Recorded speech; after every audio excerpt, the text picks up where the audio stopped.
सर्दी की एक रात, एक दर्द भरी दिल छू लेने वाली कहानी। मैं थक हार कर काम से घर वापस जा रहा था। कार में शीशे बंद होते हुए भी जाने कहाँ से ठंडी ठंडी हवा अंदर आ रही थी। मैं उस सुराग को ढूंढने की कोशिश करने लगा, पर नाकामयाब रहा। कड़ाके की ठंड में आधे घंटे की ड्राइव के बाद मैं घर पहुंचा। रात के 12 बज चुके थे। मैं घर के बाहर कार से आवाज़ देने लगा। बहुत देर हॉर्न भी बजाया।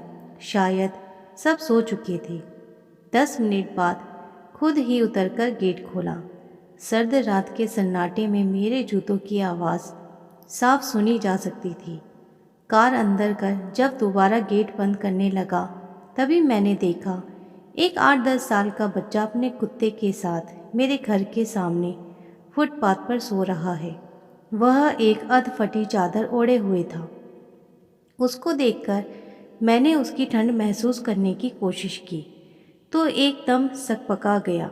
मैंने मोंटे कार्लो की महंगी जैकेट पहनी हुई थी, फिर भी मैं ठंड को कोस रहा था। और बेचारा वो बच्चा, मैं उसके बारे में सोच ही रहा था कि इतने में वो कुत्ता बच्चे की चादर छोड़ मेरी कार के नीचे आकर सो गया। मेरी कार का इंजन गर्म था।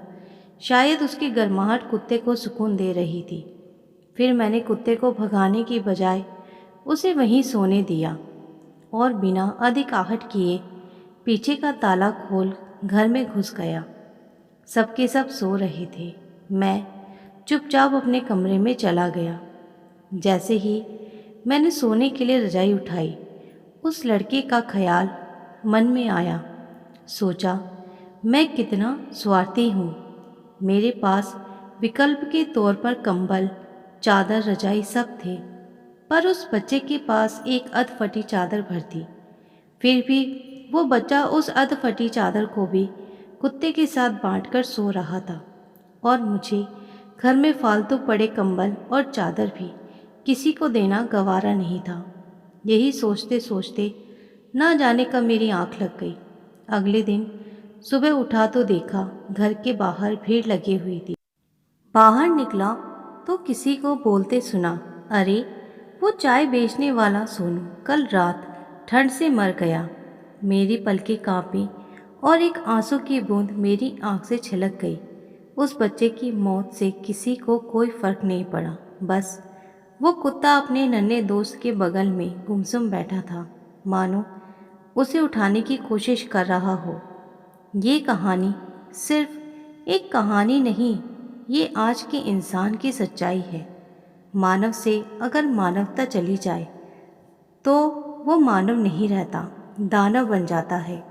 और शायद हम में से ज़्यादातर लोग दानव बन चुके हैं। हम अपने लिए पैदा होते हैं, अपने लिए जीते हैं और अपने लिए ही मर जाते हैं। ये भी कोई जीना हुआ? चलिए एक बार फिर से मानव बनने का प्रयास करते हैं।